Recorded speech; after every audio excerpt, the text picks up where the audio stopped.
அந்த கணவன் மிகவும் தீய வழியில் நடப்பவர், அவள் ஒரு விசுவாசி. வீட்டுக்கு வந்த ஒவ்வொரு முறையும் மனைவி ஜெபம் செய்கிறாள், பைபிள் படிக்கிறாள் என்று பார்த்ததும் அவன் பயங்கரமாக சாப்பிடுவான், அடிப்பான், குடிப்பான். நான் எவ்வளவு செய்தாலும் அடித்தாலும் இது இன்னும் ஜெபம் செய்கிறாளே, ஒரு பிதற்றும் பொறுமையுடன் தன் விசுவாசத்தை தொடர்கிறாளே, இதற்கு ஒரு முடிவை வைக்க வேண்டும் என்று சொல்லி ஒரு நாள் என்ன செய்தான் தெரியுமா? அவன் தன் கையில் இருந்த மோதிரத்தை தன் மனைவிக்கு கொடுத்தான். நீ அதை அலமாரியில் வை என்று சொன்னான். அந்த மனைவி போய் அதை அலமாரியில் வைத்தாள். அவள் தன் கையால் வைத்தாள். பிறகு வந்த அந்த கணவர் என்ன செய்தார் தெரியுமா? மனைவிக்கு தெரியாமல் அந்த மோதிரத்தை எடுத்துச் சென்றார். மனைவிக்கு தெரியாமல் மோதிரத்தை வெளியே கொண்டு போய் கோதாவரி நதியில் அதை விட்டார்.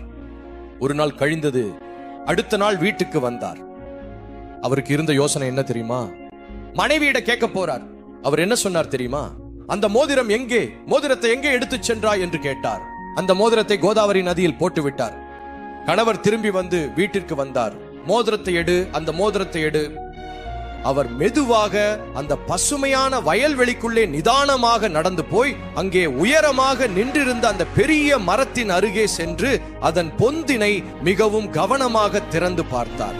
அப்போது அவர் தன் மனதிற்குள், நீங்கள் என்னிடம் ஏற்கனவே பலமுறை சொல்லியிருந்த அந்த மிகவும் விலையுயர்ந்த அழகான மோதிரம் மோதிரம் மோதிரம் என்று திரும்ப திரும்ப சொல்லிக்கொண்டே எங்கும் தேடி பார்த்தார். ஆனால் மிகவும் வருத்தமான விஷயம் என்னவென்றால், அங்கே அவருக்கு தேவையான அந்த மோதிரம் துளி கூட கிடைக்கவில்லை. அதன் பிறகு அவர் அங்கிருந்து கிளம்பி ஆற்றுக்கு மீன்களை பிடிப்பதற்காக சென்றார். மீன்களை பிடிக்கிறவர் மீன்கள் மீன்கள் மீன்கள் என்று தன் மனதிற்குள் ஒரு மந்திரம் போல சொல்லிக்கொண்டே அந்த ஆற்றின் வெளியே எல்லா இடங்களிலும் அங்குமிங்கும் உற்று பார்த்தார். அங்கே அந்த தொலைந்து போன மோதிரம் எங்கும் தன் கண்ணுக்கு தெரியவே இல்லை என்று அவர் மிகவும் கவலையுடனும் ஏமாற்றத்துடனும் சொன்னார். அப்போதுதான் அவர் தூரத்தில் யாரோ ஒரு நபர் தன்னை நோக்கி வருகிறார் என்று சத்தமாக சொன்னார்.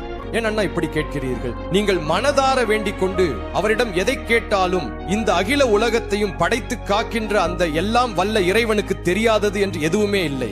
அவர் நம்முடைய எண்ணங்களையும் செயல்களையும், நாம் சொல்ல நினைக்கின்ற வார்த்தைகளையும் கூட முன்கூட்டியே உணர்ந்திருக்கின்ற ஒரு மகா சக்தியாக திகழ்கிறார். எனவே நீங்கள் எதை பற்றியும் கவலைப்பட தேவையில்லை. ஏனென்றால் அந்த பரம்பொருள் எல்லாவற்றையும் அறிந்தவராகவே இருக்கிறார். இந்த ரீலை லைக் செய்யவும், பலருடன் பகிரவும்.